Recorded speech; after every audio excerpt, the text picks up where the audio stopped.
Vamos abrir a palavra de Deus no Evangelho de Marcos, no capítulo 6. Trago a todos vocês um abraço do meu pastor, o pastor Jorge Linhares, da Igreja Batista Getsemane, em Belo Horizonte. Estou morando em São Paulo há quase um ano com a minha esposa Natália e minha filha Maria, por causa dos meus estudos do doutorado em Direito. O tema da mensagem essa noite é o poder da obediência. Quem quer obedecer mais Deus esse ano? De verdade, quem quer obedecer mais Deus esse ano? Quero ler aqui Marcos capítulo 6, do verso 31 em diante. Presta atenção, olha só. Ele lhes disse, Jesus falando com seus discípulos: vinde vós aqui à parte, a um lugar deserto, e repousai um pouco. Porque havia muitos que iam e vinham e não tinham tempo para comer. Era tanta gente em volta de Jesus que ele não tinha tempo para comer. Aí ele decidiu tirar férias com os discípulos. Gente, vamos sair para um lugar deserto para descansar um pouco. Aí olha que férias maravilhosas, verso 32. Então foram sós num barco para um lugar solitário. A multidão viu-os partir e muitos o reconheceram.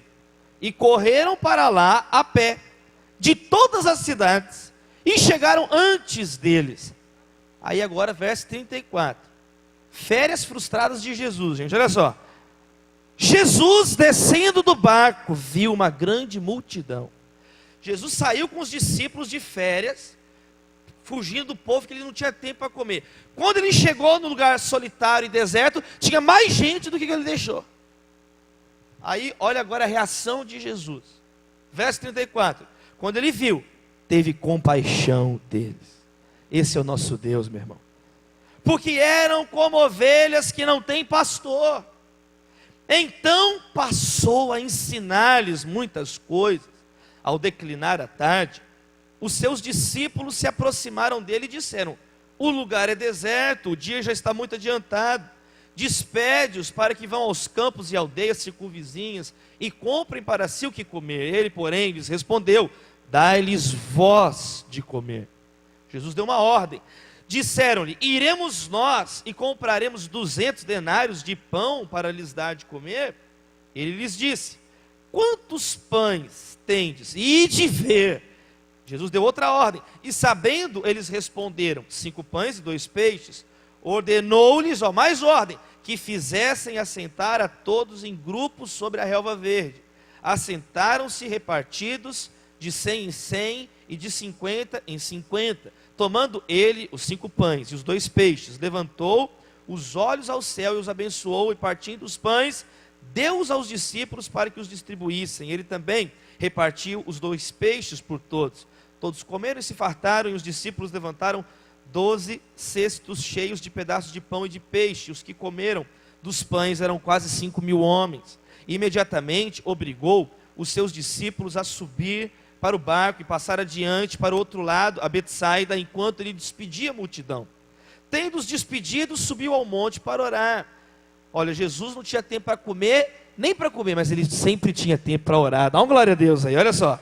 Ele sempre tinha tempo para orar. Sobrevindo à tarde, estava o barco no meio do mar e ele sozinho em terra. E vendo-os fatigados a remar, porque o vento lhes era contrário, por volta da 4ª vigília da noite, aproximou-se deles andando por sobre o mar e queria passar à frente deles. Mas quando viram andar por sobre o mar, pensaram que era um fantasma.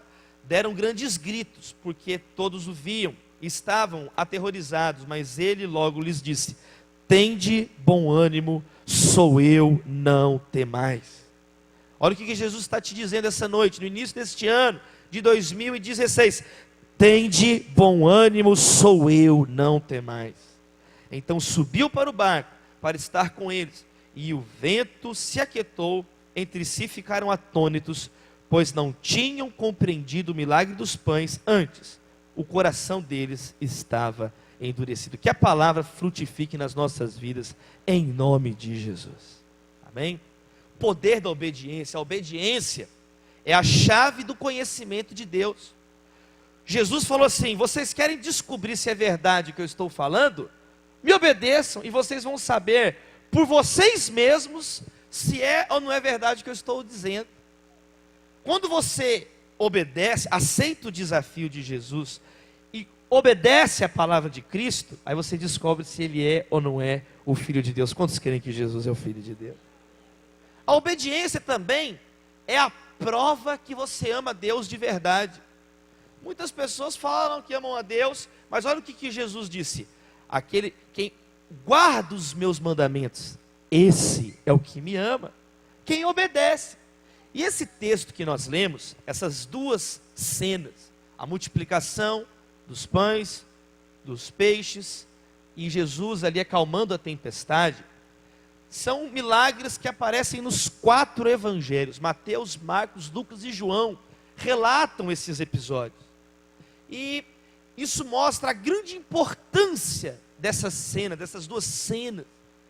Porque é uma cena onde Jesus dá muitas ordens para os seus discípulos. Da mesma maneira que hoje a palavra traz comandos para as nossas vidas. Agora, qual que é a confusão? Está em nós que não obedecemos. Os discípulos chegaram para Jesus e falaram assim: Jesus, está ficando tarde. São muitas pessoas, fala que 5.000 homens, mais ou menos 15.000 pessoas, mulheres, crianças, jovens, muita gente. Jesus, está ficando tarde, manda o povo embora, para eles comprarem alguma coisa para comer. Olha só, estão preocupados. Sabe o que Jesus respondeu? Com uma ordem: dá comida, vocês dai de comer, deem de comer. Número 1, Jesus não precisa dos seus palpites, ele quer sua obediência. Número 1, Jesus não precisa dos seus conselhos, ele quer a tua obediência esse ano. Ele quer que você obedeça mais. Quem quer obedecer mais? Jesus. Só que nós gostamos de dar palpite para Deus.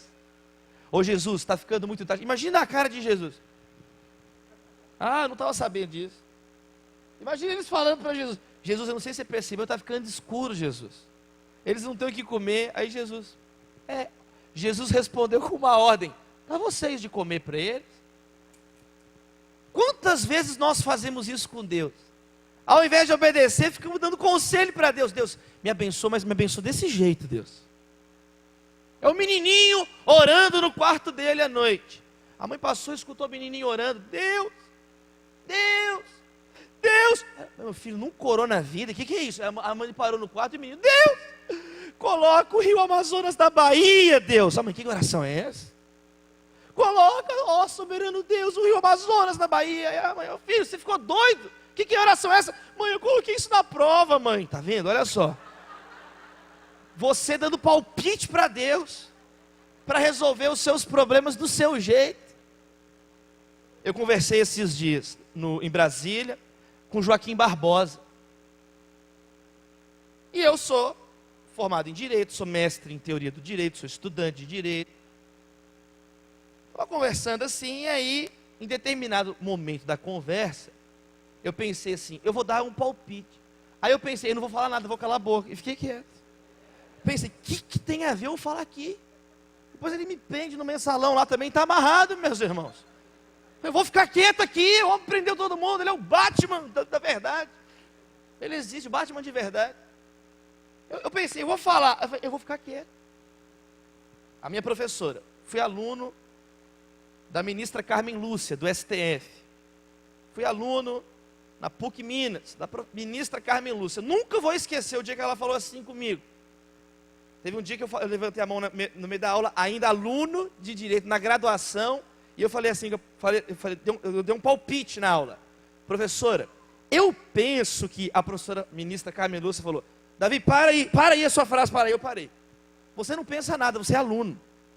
Aluno não pensa. Para você achar alguma coisa no direito, você tem que formar primeiro, estudar, trabalhar. Aí, vamos continuar a aula agora. Cala a boca, Davi. Eu fiquei quieto. Eu me recolhi a minha insignificância. E nós que fazemos isso com Deus. O meu pastor Jorge Linhares. Meu pastor, ele é pastor há 40 anos. tem 65 anos de idade, 40 anos de ministério. Eu tenho 29 anos de vida. Completo agora esse ano 10 anos de ministério, 29 anos de vida. O pastor Jorge tem bodas de pérola, mais de 35 anos casado, com a Glenda. Eu completei agora no final do ano 5 anos de casado, bodas de madeira, sem cupim, meus irmãos. Pastor Jorge Linhares tem filhos, 3 filhos, netos. Eu tenho uma filha, a Maria, com 2 anos de idade. Vai fazer 3 agora. Pastor Jorge Linhares tem só um livro do meu pastor, o livro Bênção e Maldição. Alguém já leu o livro Bênção e Maldição? Pastor Jorge Linhares lançou esse livro em 1984. Só esse título. São mais de 2 milhões de exemplares vendidos no mundo, em vários idiomas. Escreveu, tem mais de 200 títulos publicados em 40 anos de ministério. Eu tenho alguns livros que eu escrevi. O que eu estou querendo te mostrar? Que há uma diferença entre quem manda e quem obedece. O pastor Jorge, quando assumiu a nossa igreja, a Igreja Batista Getsemane, em Belo Horizonte, há mais de 30 anos, a nossa igreja tinha 170 membros. Hoje, a Igreja Batista Getsemane tem 40 mil membros. Então, se o meu pastor pede o meu palpite, eu dou o palpite. E ele pede, ele fala: Davi, você tem uma cabeça mais jovem, Davi, você é um jovem, o que você acha sobre isso? Ele me deu uma autorização para eu dar um palpite. É uma coisa, amém, meus irmãos? Outra coisa, o pastor Jorge fala assim: é para tirar todas aquelas cadeiras dali. O que eu falo? Pastor, eu vou tirar agora. Ele não está pedindo o meu palpite. É a minha filha de 2 anos, a Maria, chegar para mim: papai, eu não concordo com o seu posicionamento político. Maria, pega essa chupeta ali agora e vai lá com a sua mãe. Porque é uma coisa que não está ao alcance dela. A minha filha está aprendendo o certo e o errado, o bom e o mal. Ela falou assim: papai, o Capitão Gancho é do mal, mas Peter Pan é de Jesus. Ela falou comigo esses dias. Ela está aprendendo as coisas elementares da vida. Papai, o lobo mau é do mal. Sério, Maria? É porque é do mal. Por isso que Deus falou com Jó: Jó, onde você estava quando eu criei a terra? Jó, eu precisei do seu palpite para criar as estrelas, as galáxias. Jó, eu precisei de alguma ajuda quando eu fundei os mares, o sol, as estrelas. Eu precisei. Jó, número 1, entenda isso, meu irmão. Às vezes você está dando muito palpite para Deus, e era para você estar obedecendo mais a Deus. Dá vocês de comer. Aí sabe o que os discípulos fazem? Eles obedecem. Não. Segundo, Deus não precisa dos seus questionamentos, Ele quer a sua obediência. Jesus, nós não temos dinheiro para comprar comida para todo mundo. Por acaso nós temos dinheiro para comprar comida para 15 mil pessoas? Primeiro, que não existe Walmart aqui perto. Segundo, que não tem dinheiro para 15 mil pessoas comerem. Nós não temos dinheiro. E Jesus falou: dá vocês de comer. Vai ver então o que vocês têm. Deem vocês de comer. Olha só, Jesus está ensinando. Por isso que ele era chamado de mestre. Quem quer estar assentado aos pés do mestre Jesus, nosso rei? Jesus está ensinando eles. Olha o tempo que eles estão perdendo. É a mesma coisa aí você questionando Deus. Um dia eu vi uma pessoa que falou assim: se eu tivesse o poder de Deus, eu mudaria muita coisa no mundo.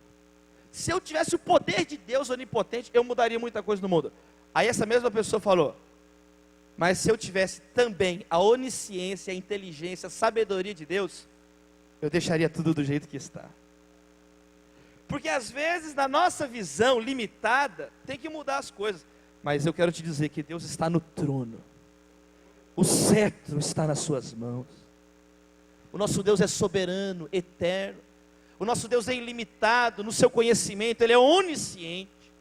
Ele sabe tudo o que aconteceu, o que poderia ter acontecido, o que vai acontecer. Ele é ilimitado quanto ao tempo, porque o nosso Deus é eterno. De eternidade em eternidade, Tu és Deus. O nosso Deus é um Deus ilimitado quanto ao espaço, Ele é onipresente. Ele é ilimitado quanto ao poder, Ele é onipotente, Ele é todo vitorioso, todo glorioso, bem-aventurado, belo, perfeito, santo, santo, santo, amoroso. Nosso Deus é Jesus, meus irmãos. Nosso Deus é Jesus, Emanuel, Deus conosco. Para de questionar e obedeça mais a Deus. Aí Jesus fala: dá vocês de comer. Aí eles obedecem? Não. Ô povo ruim para obedecer.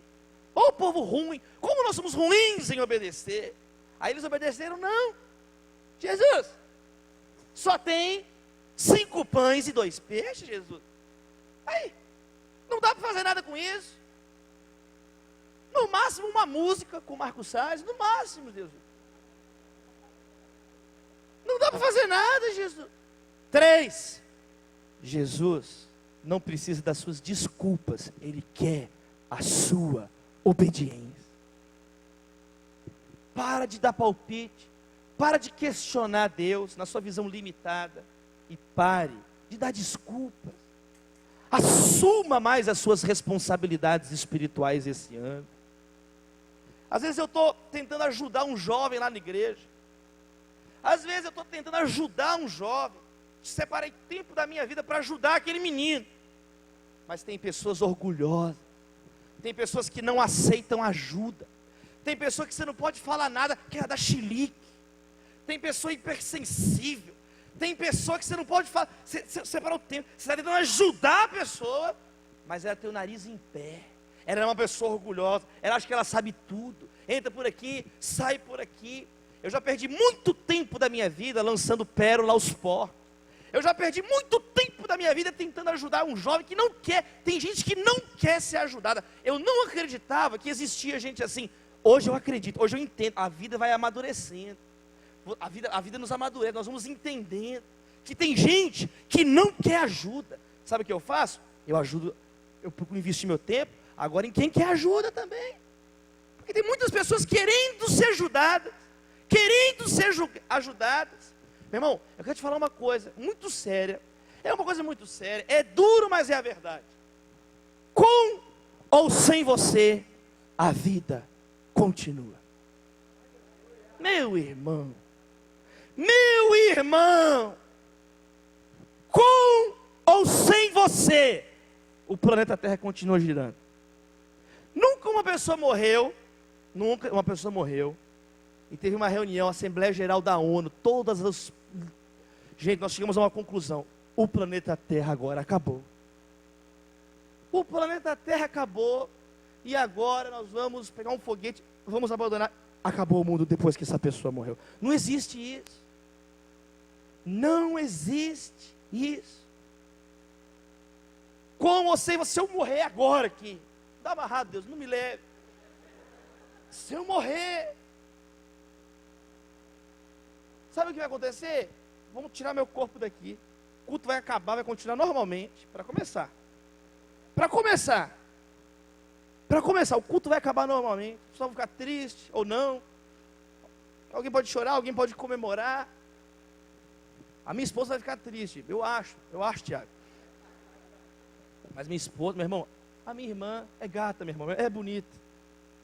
Ela vai casar com outro homem, está amarrado, meu irmão. Vai morar no meu apartamento, misericórdia, meu irmão. E a vida dela vai continuar. A minha filha pequenininha, cadê papai? Papai foi para o céu. Para o céu com o Peter Pan, está lá com o Peter Pan no céu, voando. A minha filha vai crescer, outra pessoa vai criar ela. As minhas atividades, outra pessoa assume a minha função, e a vida continua. Só que tem gente que se acha, ela não ouve, tudo ela questiona, tudo ela tem uma desculpa pronta, ela nunca fala assim, eu errei, ou coisa difícil. Só que se você não fala, eu errei, se você não assume responsabilidades, não há esperança. Para você não há esperança. Eu já ouvi cada desculpa de jovens na minha igreja. Pastor, não fui eu que pequei, foi a menina que pecou em mim. Eu falei, você é um pilantra, eu falei. Pastor, não fui eu que pequei, o demônio me possuiu e foi embora, a culpa é de Satanás. Aí fica fácil, né? Pastor, eu não pequei. Meus pais me criaram errado, então eu fiquei assim, essa peste. E eu já ouvi um menino que é o campeão, ganhou o Oscar, meu irmão, dá desculpa esfarrapada. Ele falou assim: pastor, Deus me deu esse temperamento, então eu sou assim, estourado mesmo. Eu fiquei olhando para o menino e falei: olha, não há esperança, caso perdido. Põe na testa dele, caso perdido. Ele foi capaz de culpar Deus, mas não foi capaz de falar: eu estou errado. Nós gostamos de dar desculpas. Ninguém gosta de falar: eu estou errado, porque mexe no brio, mexe no coração, mexe, né? Então, meus irmãos, eles ficaram enrolando. Aí Jesus falou: dá a comida. E aí o que aconteceu? Jesus realizou um milagre. O nosso Deus realiza milagres. Eu creio que o nosso Deus realiza milagres. Nosso Deus é um Deus que intervém. Nós não somos deístas. Quem eram os deístas? Foi um movimento filosófico. Eles acreditavam que Deus criou o mundo, mas virou as costas para o mundo, e o mundo continua sozinho. Esse não é o Deus da Bíblia. O Deus da Bíblia não é uma energia impessoal. O Deus da Bíblia é uma pessoa. Ele é o Rei dos reis e Senhor dos senhores. É um Deus que se relaciona conosco. É um Deus que se manifestou em carne em Jesus de Nazaré. Está presente aqui essa noite com o teu Santo Espírito sobre as nossas vidas. Esse é o Deus que nós servimos. Então Jesus fala: oh, me obedeça. Mas tem pessoas relutando. Às vezes você está relutando. Deus te deu uma direção, você leu na palavra, pessoas de Deus, seus líderes na igreja, gente, o seu pai, a sua mãe, pessoas usadas por Deus, Deus fala com você de várias maneiras, mas você reluta. Meu irmão, quero te dizer uma coisa: obedeça a Deus. Enquanto você não obedece a Deus, tem pessoas com fome. Enquanto você não obedece a Deus, olha o que acontece quando eles obedecem a Deus. Número 1, Jesus mandou o povo se assentar, eles organizaram o povo. Número 1, quando você começa a obedecer a Deus, você é instrumento de ordem e não de baderna. A sua obediência pode salvar vidas. Eu estava semana passada no litoral paulista com a minha família, e por causa de uma instrução do bombeiro, uma vida foi salva. O bombeiro falou: não façam isso, não façam isso. As pessoas obedeceram, e por causa da instrução, da obediência das pessoas, a vida foi salva na praia do afogamento. A sua obediência pode salvar vida. Não avance a linha, é a ordem. A ordem é um dos sinais na Bíblia da manifestação de Deus. Gênesis capítulo 1, os primeiros versos da Bíblia. Deus organizando o mundo. Existe um teólogo chamado N.T. Wright que fala sobre isso, que a ordem é uma das manifestações de Deus. É um dos ecos de Deus no nosso coração. Quando você vê a desordem, a rebeldia, o pecado é rebeldia, é anarquia interior, é baderna, é confusão, uma vida confusa, tudo confuso. Mas Deus quer nos colocar em ordem. Sabe como? Se nós começarmos a obedecer mais a Deus. Organizou, as coisas começaram a ficar organizadas. Quando você obedece, número 2, sabe o que acontece? Você compartilha a vida, alimento. Eles começaram a compartilhar o alimento, dividir o alimento. Jesus que realizou o milagre, mas foram as mãos dos discípulos que dividiram o alimento. Quem quer ter mãos abençoadas? Mãos que vão levantar pessoas, que vão dar comida para alguém, não tirar pedra em ninguém. Não. Mas pessoas que vão construir, não destruir, em nome de Jesus. Em nome de Jesus. Quando você começa a obedecer, você começa a colaborar, compartilhar. Terceiro, eles recolheram os cestos com as sobras do alimento. Quando você obedece, você é uma pessoa organizada, racional, você não desperdiça a sua vida. Você não desperdiça os talentos de Deus. É tão bonita a parábola dos talentos. Olha, leia lá, Mateus 25, capítulo 25. É tão bonita a parábola dos talentos. Jesus, ele contou essa história da pessoa que multiplicava o que Deus colocava na vida dela, enquanto que outra pessoa enterrou o talento. Tem gente que multiplica, o que vem na mão da pessoa, a pessoa multiplica. A pessoa tem ousadia, mas tem gente que enterra. Quem enterra o talento de Deus está desperdiçando a vida, está desperdiçando oportunidades. Quem quer parar de desperdiçar a vida? Quem quer aproveitar a vida com Jesus? É isso que é a Bíblia, a gente diz que é o Evangelho. É você viver uma vida que glorifica a Deus. Não é uma vida egoísta, orgulhosa, é o Evangelho. Quer você coma, beba, ou faça qualquer outra coisa, faça tudo para a glória de Deus. É uma vida que é um copo de água fria. Beber um copo de água é um ato de culto a Deus.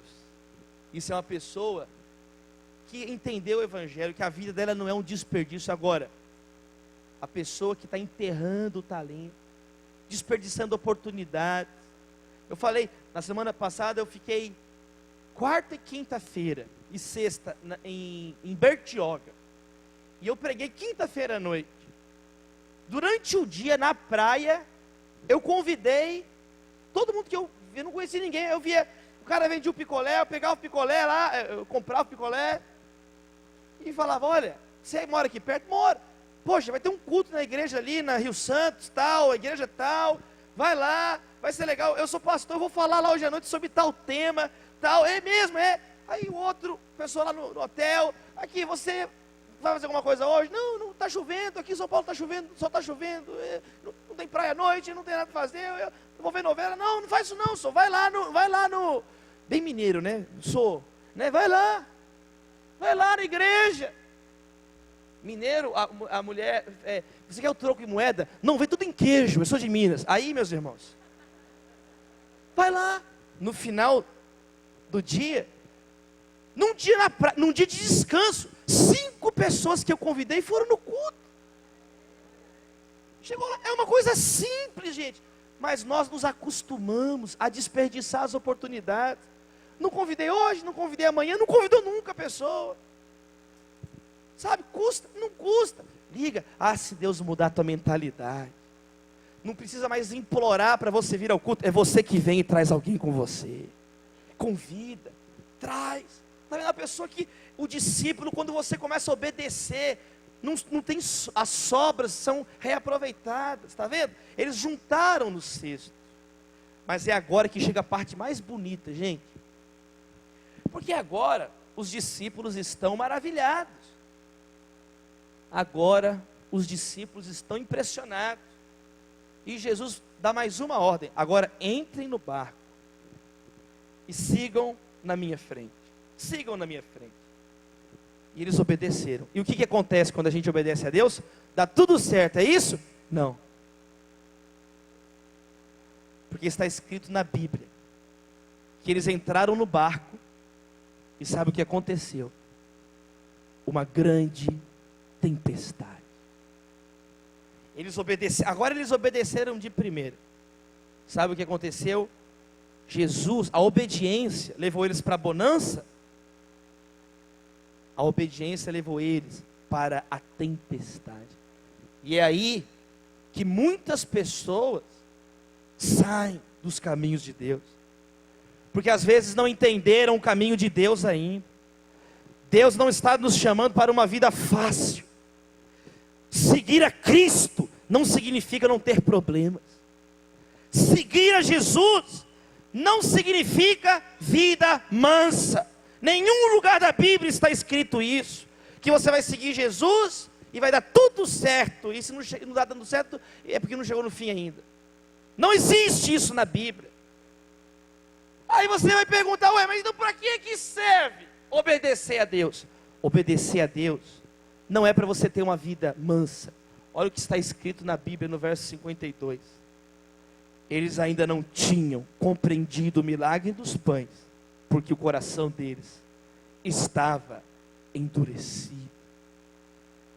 O propósito da obediência é o nosso coração ser quebrantado por Deus. Você obedece a Deus como um ato de adoração para Deus trabalhar no teu coração empedernido, teu coração duro, o teu coração frio. Porque tem pessoas: eu obedeci a Deus, poxa, eu vim no culto, eu vim no altar e fiz oração, eu dei oferta, eu me integrei no ministério, me envolvi em uma célula, eu estou participando, E olha o que aconteceu. Quanto mais eu participo, piora o meu casamento.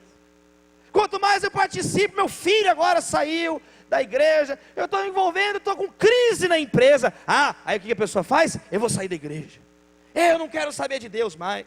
Eu não quero mais saber de Deus. É tudo mentira.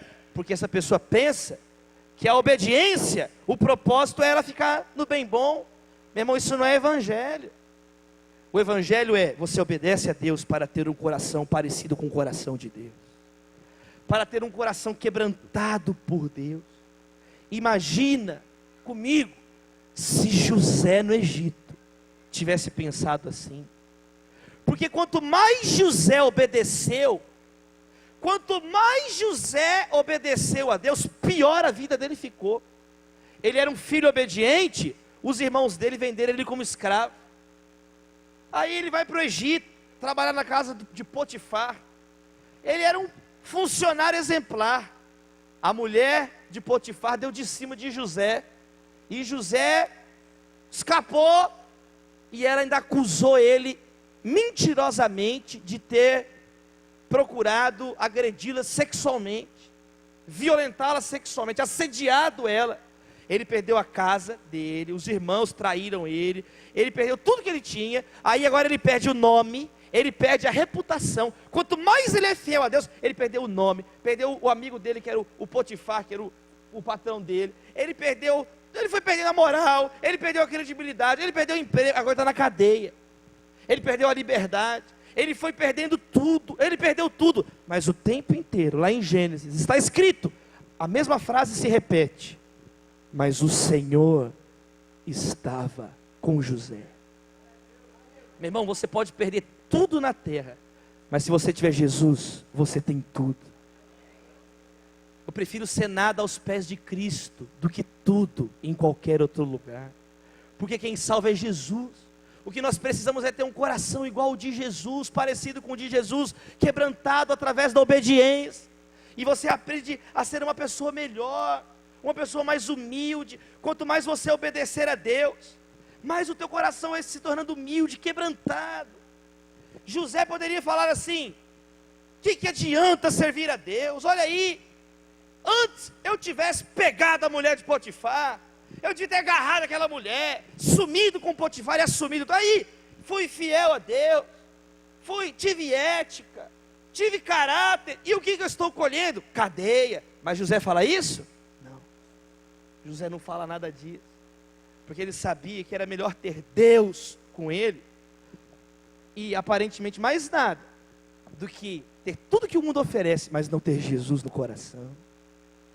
Abacuque fala assim: ainda que a figueira não floresça, ainda que não haja vaca nos currais, a uva na vide, ainda que não tenha nenhuma comida nos celeiros, ainda que não tenha nenhum dinheiro na conta bancária,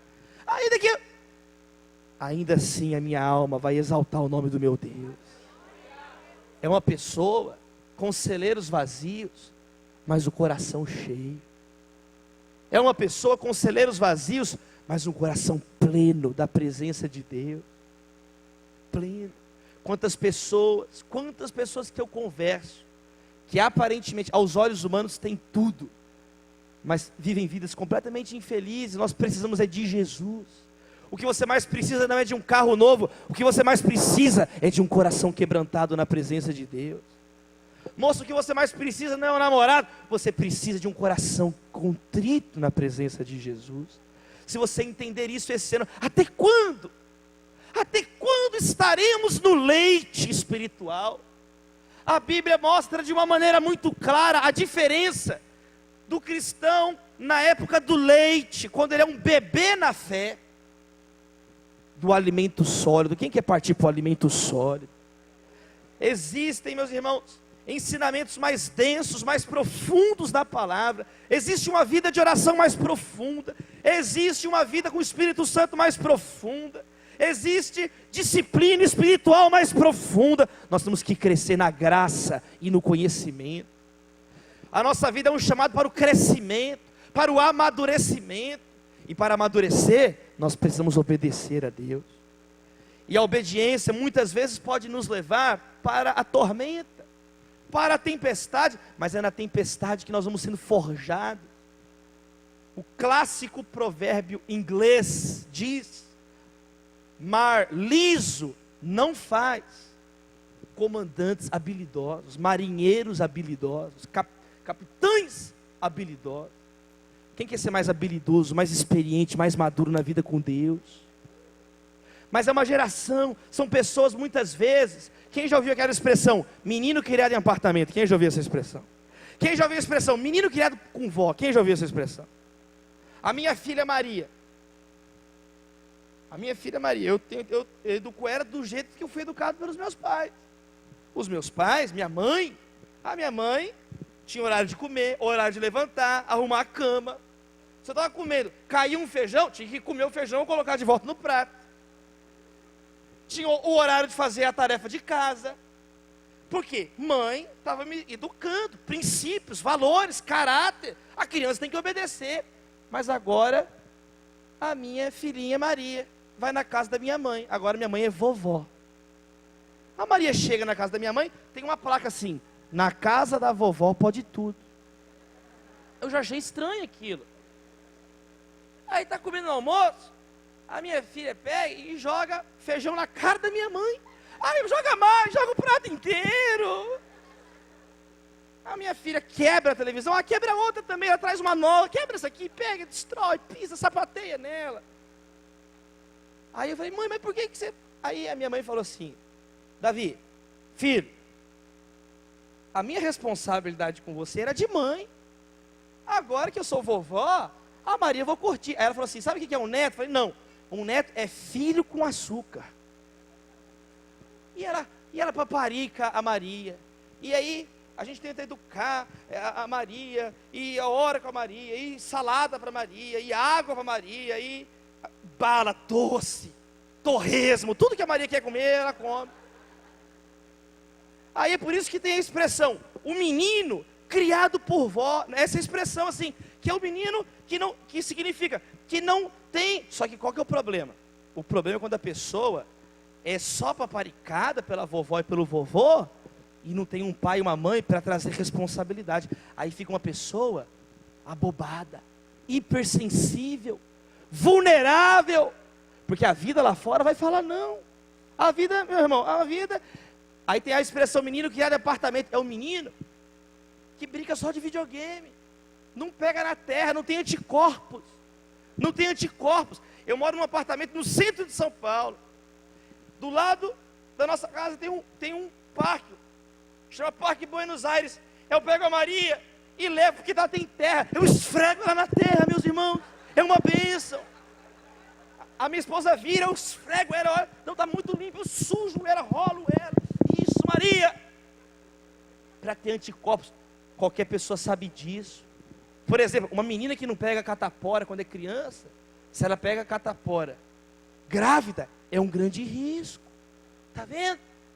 É um grande risco na gestação. Meus irmãos, nós precisamos ter anticorpos espirituais. Então tem gente que não obedece a Deus nunca. Por quê? Porque é menino criado por vó. É menino criado em apartamento. Quantos estão entendendo em nome de Jesus? Não pode falar nada. É pessoa vulnerável, hipersensível, e está chilique. Deixa de ser uma pessoa dramática. Já viu a pessoa dramática? Ela é vítima de tudo. Ela não faz tempestade em copo d'água. É tsunami na tampinha do xarope. Pessoa, tudo é um drama. Ai, falaram de mim. Tem gente que dá vontade de bater, meus irmãos, só batendo mesmo. Porque a pessoa está precisando apanhar. Você não apanhou quando era criança. A pessoa precisa apanhar, porque a pessoa não aprendeu a obedecer. Nós temos que aprender a obedecer na primeira vez. O salmista fala assim: eu me apressarei e não hesitarei em obedecer os teus mandamentos. Sabe por quê? Porque os mandamentos de Deus são límpidos, puros, verdadeiros, belos, doces. Tudo passa, menos a palavra de Deus.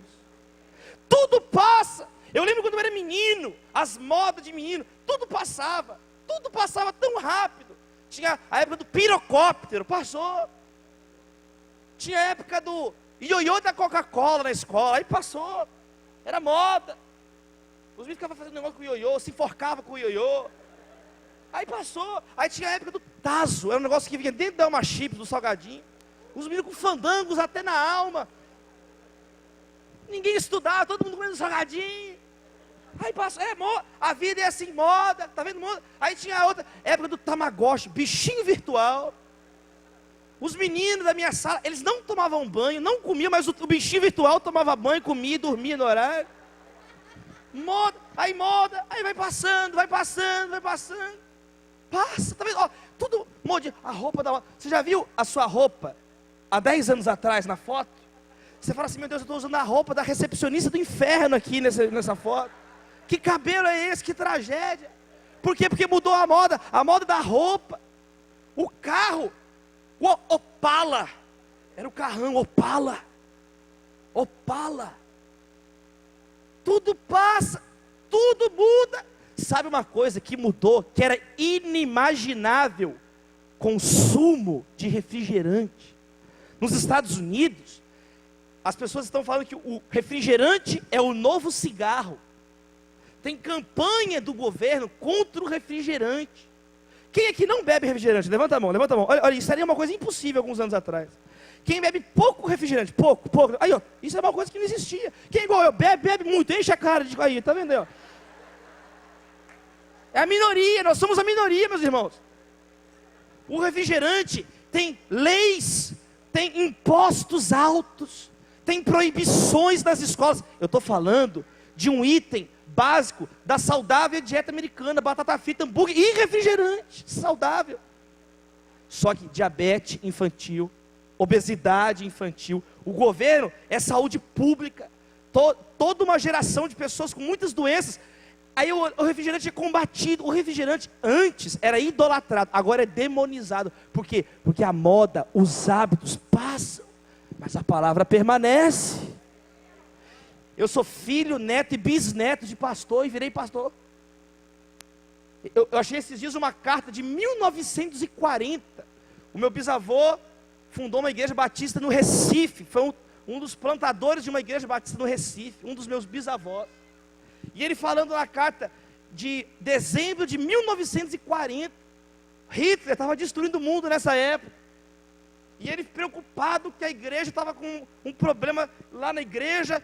Então assim, eu lembro de coisas. Quando eu era menino, tinha pastor que chegava no púlpito e falava que no céu ia ter Coca-Cola. Quem já ouviu isso? Eu já vi pastor falar assim, gente, quando nós chegarmos no céu, tem um chafariz de Coca-Cola. Hoje, a Coca-Cola, os pastores falam que está lá no inferno, mudou agora o refrigerante. Gente, a pessoa que já cai numa piscina de Coca-Cola sem gás e quente.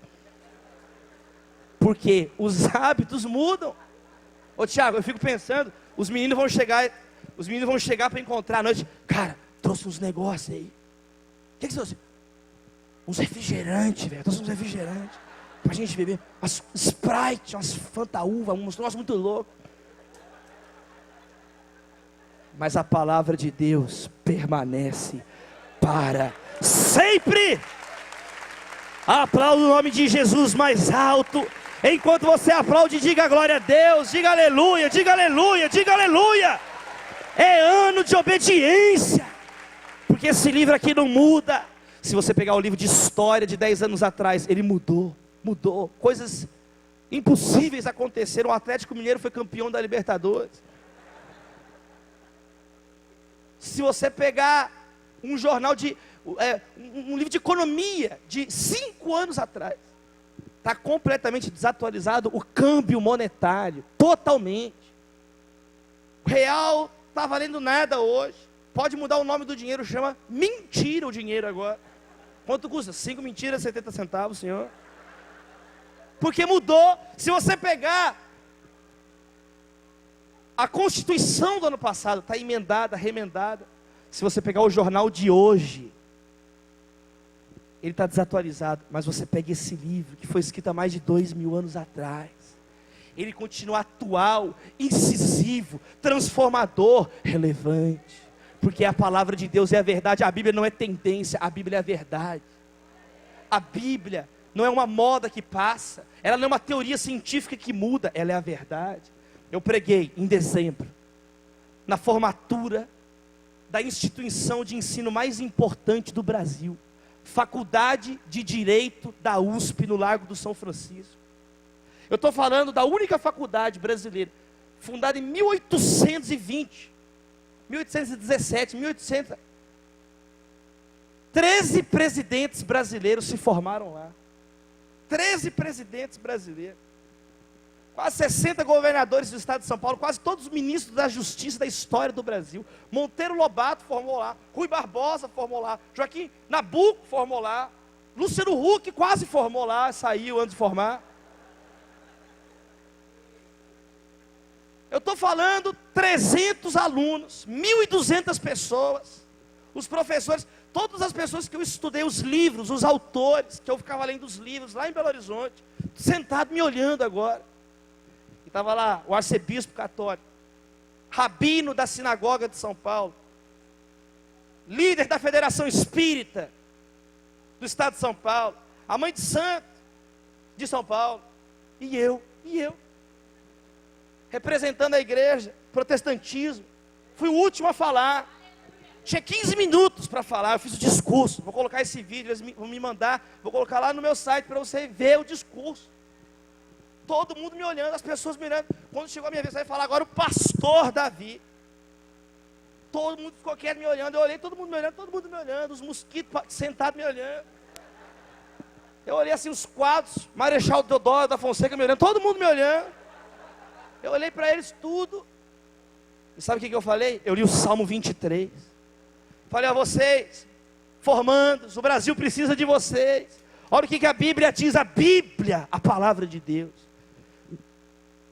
guia-me nas veredas da justiça, por amor do teu nome. Esse livro tem pautado a civilização humana, eu quero falar sobre duas palavras, a palavra justiça e a palavra amor. E eu comecei a falar tudo que a Bíblia fala sobre os principais versos, sobre justiça. Houve um profeta chamado Amós.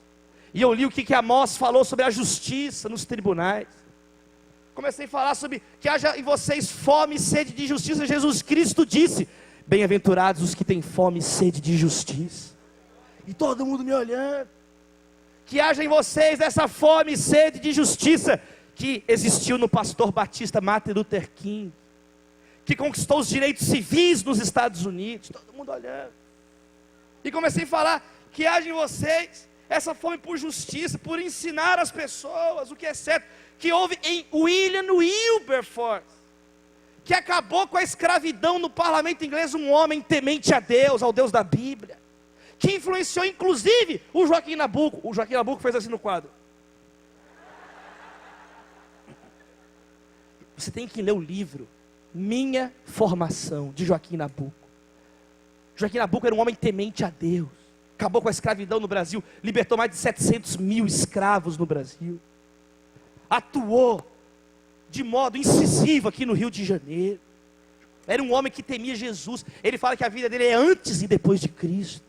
Leia o livro, as pessoas não leem, as pessoas gostam de criticar, mas estudar ninguém quer, entender ninguém quer, e eu falei, e que haja amor na vida de vocês, que haja amor, o amor que Jesus ensinou na parábola do bom samaritano, como disse o professor Fábio Conder Comparato, todo mundo olhando, e eu citei o texto do professor de filosofia do direito e de ética da USP, doutor Fábio Conder Comparato, e citei, olha o que ele disse, quando Jesus ensinou a parábola do bom samaritano, ajudar o próximo, socorrer o caído, era um ato heróico. Depois que Jesus falou isso, se você não ajuda hoje, é crime, tipificado nos códigos penais de todo mundo, crime de omissão de socorro. Jesus alterou o curso da civilização, é crime não ajudar, e quem falou isso não é um pastor, não é um padre, não é um cristão, isso está aqui nos livros dos maiores autores de direito que o Brasil já produziu,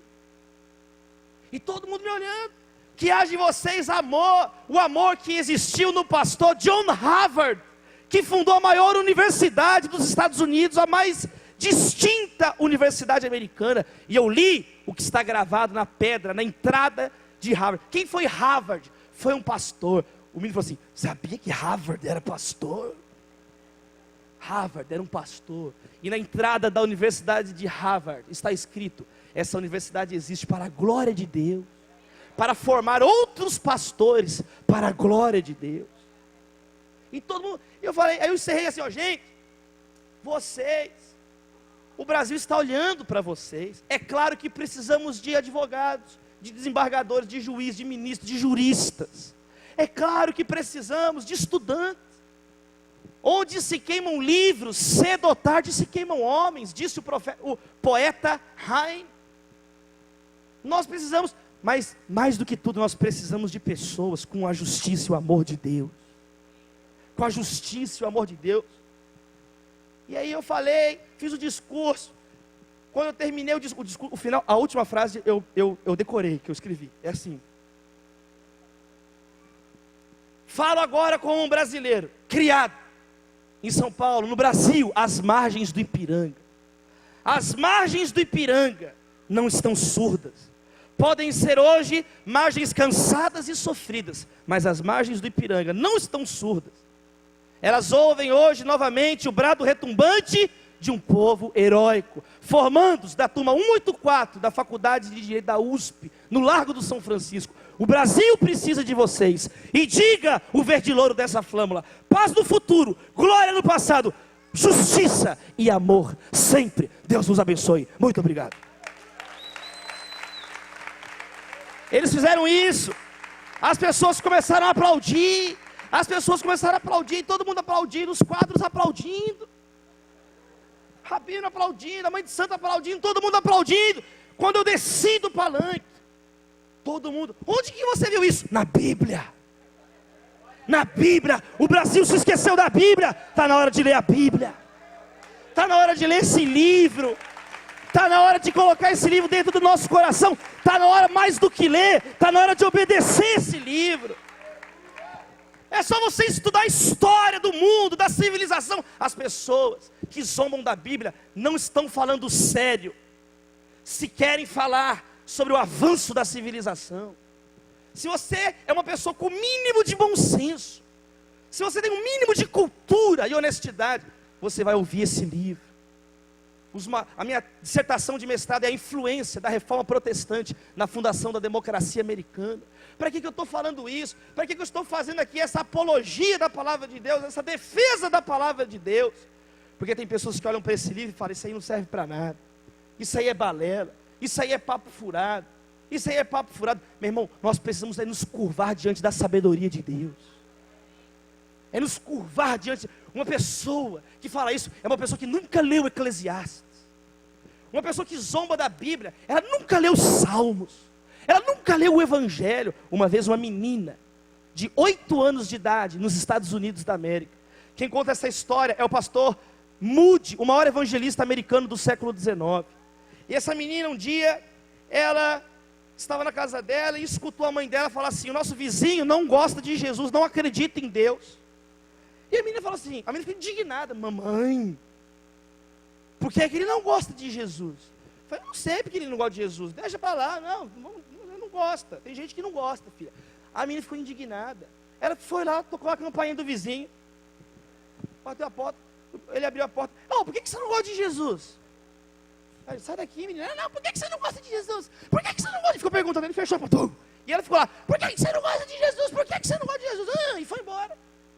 Só que o homem ficou com a frase na cabeça: por que você não gosta de Jesus? Por que você não gosta de Jesus?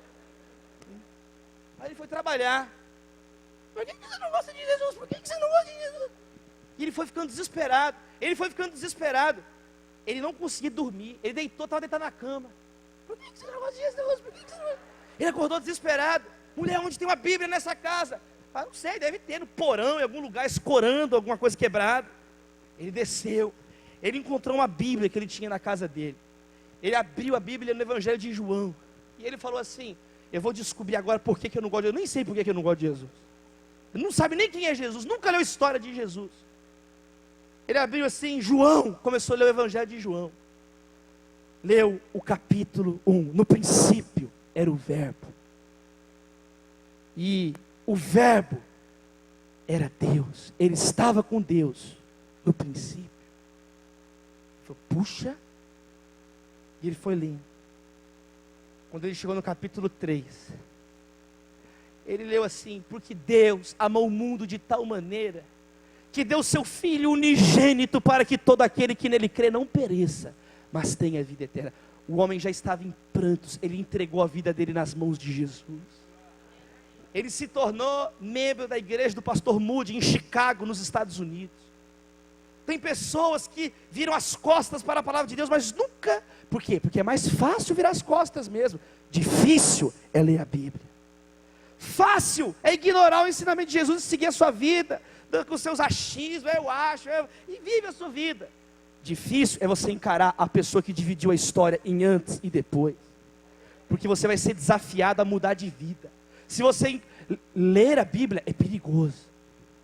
Conhecer a história de Jesus é perigoso, porque você vai ser desafiado a sair do seu comodismo, a sair dos seus preconceitos, a sair da sua vida cheia de questionamentos inúteis, de desculpas esfarrapadas e de palpites indesejáveis que ninguém perguntou. E você vai ser desafiado a começar a se submeter e obedecer à palavra de Jesus. Meus irmãos, esse ano de 2016 é um ano de obediência na nossa vida, no casamento, na família, na educação dos filhos. É o ano de começarmos a obedecer mais à palavra de Deus. Parar de viver da nossa própria cabeça. Eu encerro o caminho para encerrar dizendo o seguinte: Noé obedeceu a Deus. Abraão obedeceu. Bezalel obedeceu. Ezequias obedeceu. Paulo obedeceu. Só que, sabe o que é o mais bonito? Jesus obedeceu o Pai. E foi obediente até a morte. E morte de cruz. Em Hebreus também está escrito que Jesus, ele obedeceu. Jesus se submeteu à vontade do Pai. E você aí, desobedecendo, você se acha demais. Hebreus capítulo 5, verso 8. Embora sendo filho, aprendeu a obediência por meio daquilo que sofreu, e tendo ele sido aperfeiçoado, veio a ser o autor da eterna salvação para todos que lhe obedecem. É o ano de obediência. O que você mais precisa é obedecer a Deus.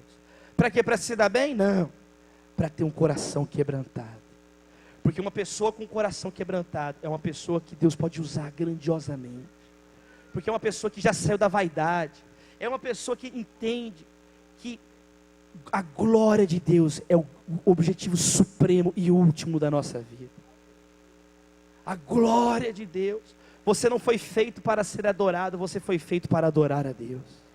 Você não foi feito para receber exaltação, você foi feito para exaltar o nome do único que é digno de receber adoração, majestade, autoridade, honra e glória pelos séculos dos séculos.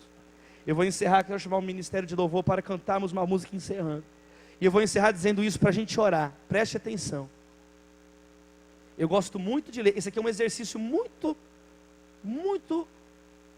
bom na sua leitura bíblica. Você lê prestando atenção em cada palavra, amém? E você vai perguntando, onde que essa palavra aparece na Bíblia? É legal, lê com atenção, lê com o espírito, o coração atento. E aí, eu cheguei na parte do texto que fala da relva verde. Eu tentei lembrar, onde que tem relva verde na Bíblia? Eu comecei a pensar assim, de supetão, e eu me lembrei do Salmo 23. Olha que bonito o texto. Jesus olhou a multidão, eles estavam como ovelhas sem pastor. Ele se compadeceu. E ele mandou a multidão se assentar na relva verde. Ele alimentou a multidão. O Senhor é meu pastor, nada me faltará. Deitar-me faz em verdes pastos. Nesse texto, Jesus pastoreou a multidão. E os discípulos foram instrumentos do milagre. Quando eles obedeceram, eles se transformaram nas próprias mãos de Deus. Quando você obedece, você está ajudando na obra missionária. O Senhor é meu pastor e nada me faltará. Sabe o que significa isso? Significa, o Senhor é meu pastor e basta. Por isso que não falta nada. Não é que não vai faltar nada, que não vai faltar, que você vai ter dinheiro para o resto da vida, tudo para o resto da vida. Não, porque no próprio Salmo fala assim: ainda que eu ande num vale de sombra e morte. Está vendo? Quem está num vale de sombra e morte, está faltando tudo: segurança, luz, energia. Está doente, está faltando saúde. Mas por que não falta nada? Porque o Senhor é meu pastor e basta, eu não preciso de mais nada. O mais importante é a salvação. É claro que Deus tem o maior prazer em nos abençoar, e nós orarmos, mas nós não podemos confundir as coisas. Por isso que Paulo fala em Filipenses capítulo 4, preso, acorrentado com Timóteo numa cadeia, ele fala assim: alegrem-se no Senhor sempre. Uma pessoa presa, acorrentada, novamente vos digo, alegre-se, porque a nossa alegria não depende das circunstâncias, a nossa alegria depende do Senhor. Por isso que é: alegrem-se no Senhor sempre. Nosso Deus é a nossa rocha segura, é o nosso porto seguro, é Jesus de Nazaré, o Rei dos Reis, o caminho, a verdade e a vida. Maravilhoso conselheiro, Deus forte, Pai da eternidade, príncipe da paz, a raiz de Davi, o ramo de Jessé, o advogado, o bom pastor, a luz do mundo, a videira verdadeira, a ressurreição e a vida, pastor e bispo das nossas almas, o único mediador entre Deus e os homens. A bandeira dele sobre nós é o amor. Eu vim para que tenham vida e vida em abundância. Vida em abundância é totalmente diferente de bens em abundância. É vida em abundância. Que seja o ano da nossa obediência fiel a Deus. Em nome do Pai, do Filho, do Espírito Santo. Se coloque de pé, eu quero fazer uma oração com todos. Abra suas mãos, eu vou orar por todas as famílias. 1 minuto de oração pelas famílias. Eu vou orar 1 minuto pelas famílias. Abra sua mão. Deus, olha essas mãos abertas. Que sejam mãos que colaborarão para repartir o pão e o peixe. Que essas mãos sejam usadas, ó Deus, esse ano para o bem, para construir. Queremos ser obedientes, ó Deus. Não queremos mais fugir da responsabilidade, com desculpas, com questionamentos tão rasos e superficiais. Queremos ser mais profundos, obedientes. Deus, eu faço uma oração por cada família aqui representada. Enche todos nós, ó Deus, com a tua paz. A nossa casa seja uma casa de paz, de oração. Ó Deus, olha quantas pessoas estão começando esse ano, às vezes tristes, com dívidas, com situações. Ó Deus, que essa seja uma noite de renovo. Olha quem está sem forças. Nós reconhecemos que nós não conseguimos sozinhos. Nós reconhecemos, ó Deus. Não queremos, ó Deus, dar desculpa. Não, a gente quer reconhecer. Deus, nós precisamos de Ti. Precisamos da Tua direção. Olha Deus, dá discernimento para nós. Como o salmista orou no Salmo 119. Dá-nos inteligência para obedecermos a Tua palavra. Queremos ter sabedoria. Olha Deus, os erros que nós cometemos. E às vezes a nossa mente está tão cauterizada, que nós às vezes acreditamos na mentira. Às vezes acreditamos na mentira. Mostra para nós. Sonda-nos, ó Deus. Tu nos conheces. Foi o Senhor que nos criou. Nós não somos obra. Nós não somos filhos do acaso. Nós somos amados e desejados por Ti desde a eternidade. Nós cremos em Jesus, nós cremos na cruz, nós cremos na Tua ressurreição, nós cremos na Tua palavra. Por isso, ó Deus, eu peço, tem misericórdia. Nós clamamos juntos aqui essa noite. Levanta-nos, ó Deus. Não queremos mais desobedecer. Nós oramos em nome de Jesus. Amém. Eu vou passar o microfone para o Tiago, para o Ministério de Louvor.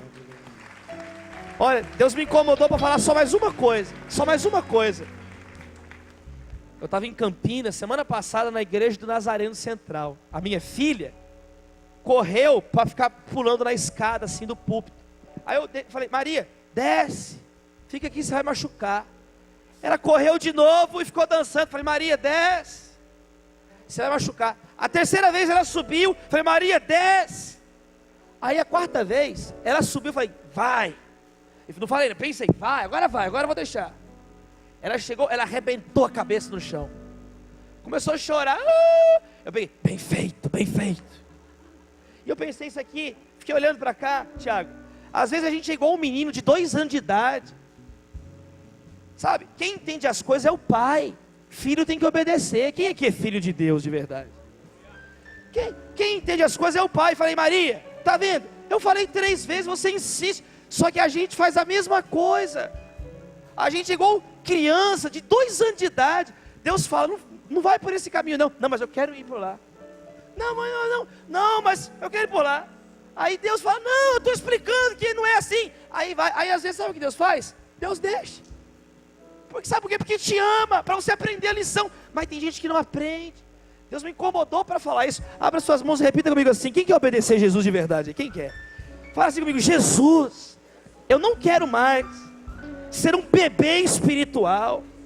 Eu não quero agir como uma criança de 2 anos de idade, que desobedece o pai e corre riscos desnecessários. Eu quero te obedecer mais, com mais amor, com mais fidelidade e com mais gratidão, para a glória do Pai, do Filho e do Espírito Santo de Deus. Amém e amém. Deus abençoe, irmão.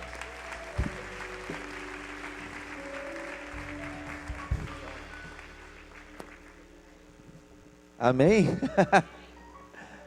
Eu encerro mencionando as palavras de Davi no primeiro salmo, né? Senhor, eu quero meditar na sua lei dia e noite. Você possa ir para casa sabendo que não é mais a lei de Moisés, mas a lei do Espírito que gera vida sobre você. A obediência vai gerar vida, que você possa meditar dia e noite naquilo que o Espírito Santo trouxe até você hoje. Que Deus te abençoe e te enche essa semana para glorificar o nome dEle com tudo que você é, em nome de Jesus. Deus abençoe. Vão em paz. Vamos louvar o Senhor. Um plano para salvar, um pacto para selar.